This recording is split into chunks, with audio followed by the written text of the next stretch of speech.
ونستعینہ ونستغفرہ ونؤمن به ونتوکل علیہ ونعوذ باللہ من شرور انفسنا ومن سیئات اعمالنا من یهده اللہ فلا مضل له ومن يضلله فلا هادي له ونشهد أن لا إله إلا الله وحده لا شريك له ونشهد أن سيدنا محمدا عبده ورسوله أما بعد فأعوذ بالله من الشيطان الرجيم بسم الله الرحمن الرحيم ومن يتق الله يجعل له مخرجا ويرزقه من حيث لا يحتسب ومن يتوكل على الله فهو حسبه إن الله بالغ أمره قد جعل الله لكل شيء قدرا صدق الله مولانا العظيم وبلغنا رسوله النبي الكريم إن الله وملائكته يصلون على النبي يا أيها الذين آمنوا صلوا عليه وسلموا تسليما اللهم صل على سيدنا محمد معدن الجود والكرم وعلى آله وبارك وسلم رب اشرح لي صدري ويسر لي أمري واحلل عقدة من لساني يفقهوا قولي رب زدني علما رب زدني علما رب زدني علما اللهم زدنا ایمانا و یقینا و علما و فہما۔ اللہ رب العزت جل و علا شانہ کی حمد و ثنا نبی کریم رؤوف الرحیم سید الاولین والآخرین جناب محمد رسول اللہ صلی اللہ علیہ وآلہ واصحابہ وازواجہ وبارک وسلم کی بارگاہ اطہر میں ہدیہ درود و سلام پیش کرنے کے بعد محترم حاضرین اور قابل قدر سامعین، آج کے درس قرآن مجید کے لیے تسلسل ہونے والے درس قرآن مجید جو سورہ مائدہ کی ابتدائی آیات مبارکہ تک پہنچ چکا ہے سے ہٹ کر قرآن مجید کی 28ویں پارہ کی سورہ طلاق کی آیہ مبارکہ کا ایک حصہ تلاوت کرنے کا شرف حاصل ہوا۔ انتہائی اختصار کے ساتھ اس سے متعلق چند گزارشات پیش کروں گا۔ خالق کائنات نے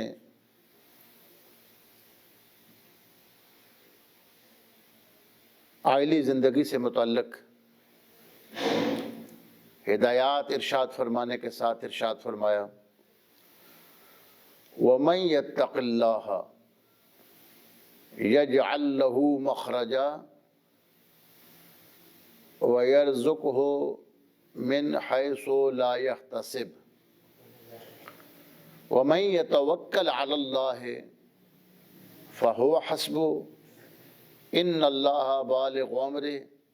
قَدْ جَعَلَ اللَّهُ لِكُلِّ شَيْءٍ قَدْرًا۔ یہ وہ اہم آیہ مبارکہ ہے، قرآن مجید کا وہ اہم مقام ہے۔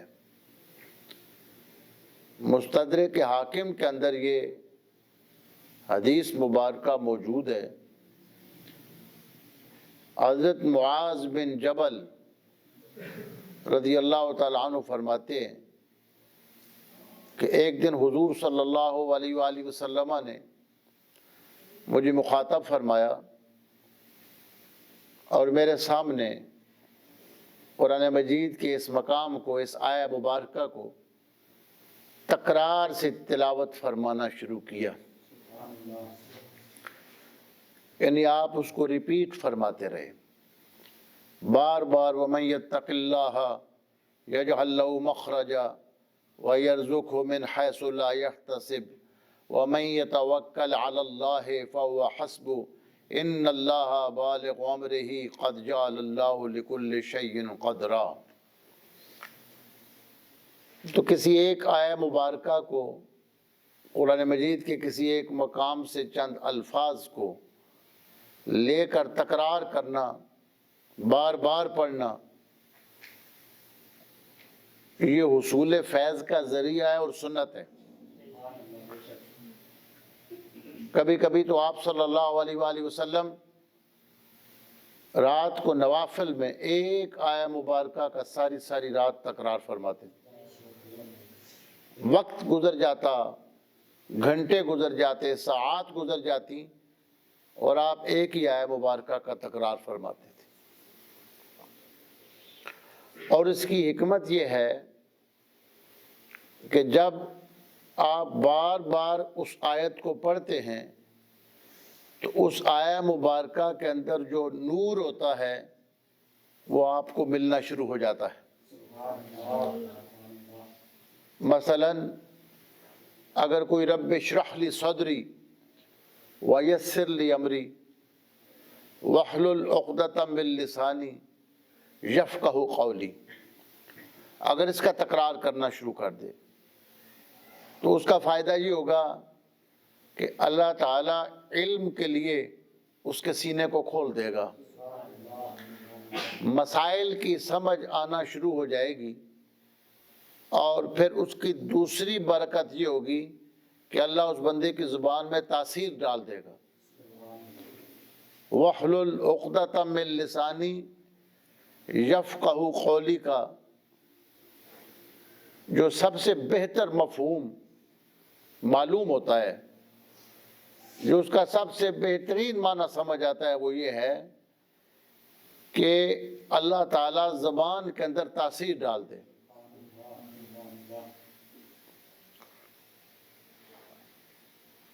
تو اللہ تعالیٰ شرح صدر کے ساتھ معاملات میں آسانی پیدا فرماتا ہے اور پھر زبان میں تاثیر ڈال دیتا ہے۔ قرآن مجید کی باقی جو آیات مبارکہ ہیں، کسی دعا کو آپ جب زیادہ پڑھتے ہیں تو اس کی تاثیر آپ کے وجود میں شروع ہو جاتی ہے۔ 2019 میں جب ہم عمرہ شریف پہ گئے تو ہمارے وطن عزیز کی سلسلہ عالیہ نقشبندیہ کی ایک مشہور خانقاہ ہے، وہاں کے ایک صاحبزادے، ان سے ملاقات ہوئی، میں کسی وجہ سے ان کا اسم گرامی ذکر نہیں کرتا، تو انہوں نے وہاں بتایا کہ حالات میرے سخت ہو گئے، آزمائشیں شروع ہو گئیں، ہر طرف سے پریشانیوں نے گھیر لیا، تو میں نے اس چیز کا ذکر اپنے دادا جان سے کیا۔ وہ عارف تھے، بڑے صالح بزرگ تھے، مجھے ان سے زیارت اور کسب فیض کا شرف حاصل ہوا ہے، میں وہاں حاضر ہوتا رہا ان کے پاس۔ تو کہتے ہیں دادا جان نے مجھے بلایا اور فرمایا کہ اب تھوڑا برداشت کرو اور صبر کرو، خود ہی تو اللہ سے یہ مانگتے رہتے ہو۔ تو فرمانے لگے کیا تم ان دنوں میں کثرت سے یہ دعا نہیں پڑھتے، ربنا افرغ علینا صبرا، کہ یا اللہ ہمیں وافر مقدار میں صبر عطا فرما۔ افرغ یفرغ، افراغ کا معنی ہوتا ہے انڈیل دینا، یعنی کسی چیز کو زیادہ مقدار میں دینا۔ صبر کے افراغ کا معنی یہ ہے کہ اللہ زیادہ مقدار میں صبر دے۔ تو فرمایا صبر تب زیادہ ملے گا جب پہلے آزمائشیں زیادہ ہوں۔ ایک بندہ حضور صلی اللہ علیہ وآلہ وسلم کے سامنے صبر کی دعا مانگ رہا تھا، تو آپ نے فرمایا صبر کی دعا مانگنا کا مطلب تو یہ ہے پہلے مصیبتیں آئیں پھر صبر ملے، اللہ سے پہلے ہی کیوں نہیں مانگتے کہ عافیت دے دے، اللہ آزمائشوں اور مصیبتوں سے بچا کے رکھے۔ عافیت یہ ہوتی ہے کہ اللہ تعالیٰ عذاب سے، سزا سے اور آزمائشوں سے بندے کو بچا کے رکھے۔ تو ہم تو عافیت مانگنے والے ہیں، اور سنت بھی ہے کہ عافیت مانگی جائے۔ تو فرمایا جب تم یہ دعا زیادہ کرتے ہو، ربنا افرغ علینا صبرا وثبت اقدامنا، تو پھر صبر تو اب ہوگا جب پہلے آزمائشیں آئیں گی، مصیبتیں آئیں گی، پھر اب ثابت قدمی بھی دکھاؤ اور صبر کا اظہار کرو۔ اب اس سے آپ اندازہ کر لیں کہ الفاظ کی کس طرح تاثیر ہوتی۔ قرآن مجید اتنی مکمل کتاب ہے، یہ بات تجربہ سے بزرگان دین کے یہاں ثابت ہے کہ کسی ایک لفظ کو کوئی تکرار کے ساتھ پڑھنا شروع کر دے، اس لفظ کی تاثیر بندے کے اندر آ جاتی۔ اللہ تعالیٰ میں قرآن مجید سے کسب فیض کی توفیق عطا فرمائے کہ ہم اس کے ساتھ تعلق کو مضبوط کریں۔ کسی بھی آیہ مبارکہ کو جب آپ پڑھتے رہیں، جتنا زیادہ پڑھیں گے، حضرت خواجہ نظام الدین اولیاء محبوب الہی رحمہ اللہ شیخ الاسلام تھے، صوفیاء چشت میں جو ظاہری علم کے ساتھ ساتھ باطنی علم میں بھی باکمال تھے، ظاہری علم میں بھی اپنے وقت کے امام تھے۔ ان بزرگوں میں حضرت خواجہ نظام الدین اولیاء محبوب الہی اور پھر حضرت مجدد اسلام سیدنا پیر میر علی شاہ صاحب رحمۃ اللہ علیہ، یہ بڑے اہم نام ہیں۔ حضرت خواجہ نظام الدین اولیاء ظاہری علوم میں بھی بہت باکمال تھے، اپنے وقت کے شیخ الاسلام ہندوستان کے علماء نے ان کو مانا۔ ایک جو بندی عالم دین نے کتاب لکھی ہے فوائد الفواد کا علمی مقام، تو اس میں انہوں نے بڑی اہم چیزوں کی وضاحت کی ہے کہ جو آپ کے ملفوظات ہیں فوائد الفواد، ان کا علمی مقام کیا ہے۔ صرف تصوف کی بات نہیں یا علم باطن کی نہیں، ظاہری علم میں بھی حضرت خواجہ نظام الدین اولیاء محبوب الہی بڑا مقام رکھتے تھے۔ تو آپ کے جو ملفوظات ہیں فوائد الفواد، اس میں ایک بڑی اہم بات آپ نے لکھی۔ آپ نے فرمایا کہ کبھی کبھی بندہ جب تلاوت کر رہا ہوتا ہے، کسی ایک آیہ مبارکہ یا کچھ ایسے الفاظ آتے ہیں جہاں جی چاہتا ہے کہ بندہ بار بار پڑھے، وہاں سے آگے جانے کے لیے دل گوارا نہیں کرتا۔ یہ جو لوگ تلاوت کرتے ہیں اور قرآن مجید سے تعلق رکھتے ہیں اور جو اس مرحل سے گزرتے ہیں، وہ اس بات کو اچھی طرح جانتے ہیں کہ کبھی کبھی تلاوت کرتے ہوئے کوئی ایسا مقام آتا ہے، دل کرتا ہے بار بار اس آیت کو پڑھے، فرمایا وہاں جلدی کر کے آگے نہیں جانا چاہیے۔ وہ وقت ایسا ہوتا ہے، وہ آیت اس بندے کو کچھ دینا چاہتی ہے، وہ اس کو اس آیت کا فیض مل رہا ہوتا ہے، لیکن اگر جلدی کر کے بس صورت ہی ختم کرنی ہو اور تو وہ اور بات ہے۔ فرمایا جب قرآن مجید پڑھتے ہوئے کسی آیت پر جا کر آپ کا دل کرے کہ اس کو بار بار پڑھیں، تو بار بار پڑھتے رہیں، بار بار پڑھتے رہیں، اس وقت اللہ تعالیٰ اس آیت کا فیض آپ کو عطا فرمانا چاہتا ہے۔ تو میں عرض کر رہا تھا کہ حضرت معاذ بن جبل فرماتے ہیں کہ حضور صلی اللہ علیہ وآلہ وسلم کے سامنے میں بیٹھا تھا اور آپ نے اس آیت کا جعل یتقرر، آپ نے اس آیت کا تکرار شروع کیا، بار بار پڑھتے رہے، وَمَن يَتَّقِ اللَّهَ يَجْعَلْ لَهُ مَخْرَجًا وَيَرْزُقْهُ مِنْ حَيْثُ لَا يَحْتَسِبُ وَمَن يَتَوَكَّلْ عَلَى اللَّهِ فَهُوَ حَسْبُهُ إِنَّ اللَّهَ بَالِغُ أَمْرِهِ قَدْ جَعَلَ اللَّهُ لِكُلِّ شَيْءٍ قَدْرًا۔ اور فرماتے ہیں کہ آپ نے اتنا تکرار فرمایا کہ مجھے اونگ آ گئی، میری آنکھ لگنے لگی، تو آپ نے فرمایا اے معاذ ابن جبل، اگر لوگ صرف اس ایک آیت کو پکڑ لیں تو ساری کامیابیوں کے لیے ایک آیت کافی ہے۔ وَمَن يَتَّقِ اللَّهَ يَجْعَلْ لَهُ مَخْرَجًا، اور جو اللہ سے ڈرتا ہے اللہ اس کے لیے راستے خود نکال دیتا ہے۔ وَيَرْزُقْهُ مِنْ حَيْثُ لَا يَحْتَسِبُ، اور اللہ اس کی ضرورتوں کو وہاں سے پورا کرتا ہے جہاں جہاں بندے کا وہم و گمان بھی نہیں ہوتا۔ وَمَن يَتَوَكَّلْ عَلَى اللَّهِ فَهُوَ حَسْبُهُ، اور جو اللہ پہ بھروسہ رکھتا ہے اللہ اس کے لیے کافی ہو جاتا ہے۔ ان اللہ بالغ امرہ، اور اللہ جو اپنا کام ہے وہ پورا کر کے رہتا ہے۔ وقد جعل اللہ لكل شیء قدرا، اللہ نے ہر چیز کا ایک اندازہ، ایک وقت مقرر کیا ہوا ہے۔ یہ آیہ مبارکہ، یہ بڑا اہم مقام ہے قرآن مجید کا۔ صاحب تفسیر مظہری نے یہاں بڑی شاندار بات کی ہے اللہ پہ توکل کی، اور پھر فرمایا کہ توکل کے حصول کا حدیث میں جو کلمہ بتایا گیا وہ لا حول ولا قوت الا باللہ، کہ اپنی نفی ہے اور سب کچھ اللہ پہ چھوڑ دینا ہے۔ کوئی آنے والی مصیبت، کوئی برا وقت بندہ از خود نہیں ٹال سکتا الا باللہ،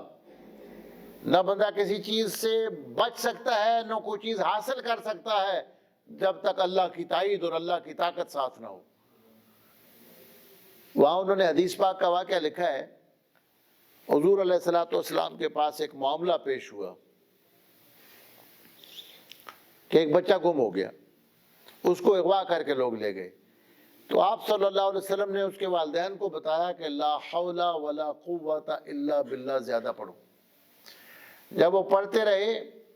تو وہ بچہ واپس آ گیا اور اغوا کرنے والوں کی بکریاں بھی ساتھ لے کے آ گئی۔ یعنی لا حول ولا قوت الا باللہ میں خود سپردگی ہے، اپنا سب کچھ اللہ کے حوالے، یعنی جو توکل کے جتنے کلمات ہیں حدیث کے، ان میں لا حول ولا قوت الا باللہ ہے، تو یہ بھی قرآن مجید سے لیا گیا ہے۔ ما شاء اللہ لا قوت الا باللہ، یہ قرآن مجید کی آیت ہے، اور لا حول ولا قوت الا باللہ یہ حدیث کے الفاظ ہیں۔ وہاں انہوں نے یہ واقعہ لکھا ہے، وَمَن يَتَّقِ اللَّهَ يَجْعَل لَّهُ مَخْرَجًا وَيَرْزُقْهُ مِنْ حَيْثُ لَا يَحْتَسِبُ۔ فائد الفؤاد کے آغاز میں ایک اور واقعہ لکھا ہے کہ حضرت نظام الدین اولیاء محبوب الہی رحمہ اللہ کی بینائی ظاہری کمزور ہو گئی، نظر نہیں آتا تھا، تو آپ کے خلیفہ سے غالباً وہاں ظہیر الدین نام ہے، وہ آپ کے خاص شاگردوں میں سے تھے، تو وہ کافی عرصے کے بعد حضرت کو ملنے کے لیے آئے، تو حضرت اوپر کی منزل پہ تھے، تو جب یہ آپ کے مرید آپ کے سامنے گئے تو حضرت نے پہچانا نہیں، کیونکہ ظاہری بینائی پہ فرق پڑ چکا تھا، تو بندہ پریشان ہوا۔ حضرت نے ایک بار اس کو یہ بتایا تھا کہ زندگی میں کبھی کوئی مشکل پیش آئے تو 70 مرتبہ یہی آیت وَمَن يَتَّقِ اللَّهَ يَجْعَل لَّهُ مَخْرَجًا وَيَرْزُقْهُ مِنْ حَيْثُ لَا يَحْتَسِبُ وَمَن يَتَوَكَّلْ عَلَى اللَّهِ فَهُوَ حَسْبُهُ إِنَّ اللَّهَ بَالِغُ أَمْرِهِ قَدْ جَعَلَ اللَّهُ لِكُلِّ شَيْءٍ قَدْرًا۔ 70 مرتبہ پڑھ کے اگر تم اللہ سے دعا کرو گے اللہ تیری دعا کو قبول فرمائے گا۔ تو کہتے ہیں کہ میں نے کہا کہ آج تک کبھی یہ پڑھا نہیں تھا، اس سے زیادہ کون سا ضروری کام ہوگا کہ میرے حضرت کی نظر کمزور ہے، نیچے گئے وضو کر کے 2 نفل پڑھ کے 70 بار یہ پڑھ کر دعا کی کہ اللہ اس آیت کی برکت سے میرے شیخ کی بینائی واپس کر دے۔ فرماتے ہیں کہ جب میں دعا کر کے اوپر آیا تو حضرت نے دیکھتے ہی مجھے پہچان لیا۔ مجھے ایک بزرگ تھے، اللہ ان کے درجات بلند فرمائے، وصال فرما گئے، انہوں نے مجھے اجازت دی تھی کہ اس آیہ مبارکہ کو 72 مرتبہ پڑھیں، اور اس کے بعد یا باسطو جو اللہ کا نام ہے اسماء حسنہ میں سے باسطو، یہ بھی 72 مرتبہ پڑھیں، اور پھر اللہ سے دعا کریں سخت سے سخت رکاوٹ جو اللہ حل فرما دیتا ہے، رکاوٹ دور ہو جاتی ہے اور اللہ مسئلے کا حل عطا فرما دیتا ہے۔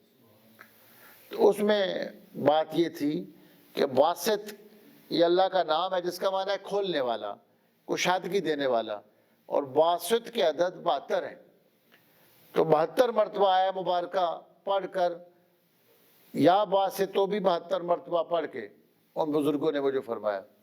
اور عام طور پر وہ فرماتے تھے، اور میں کافی عرصے تک یہ پڑھتا رہا ہوں، کہ فجر اور مغرب کی نماز کے ساتھ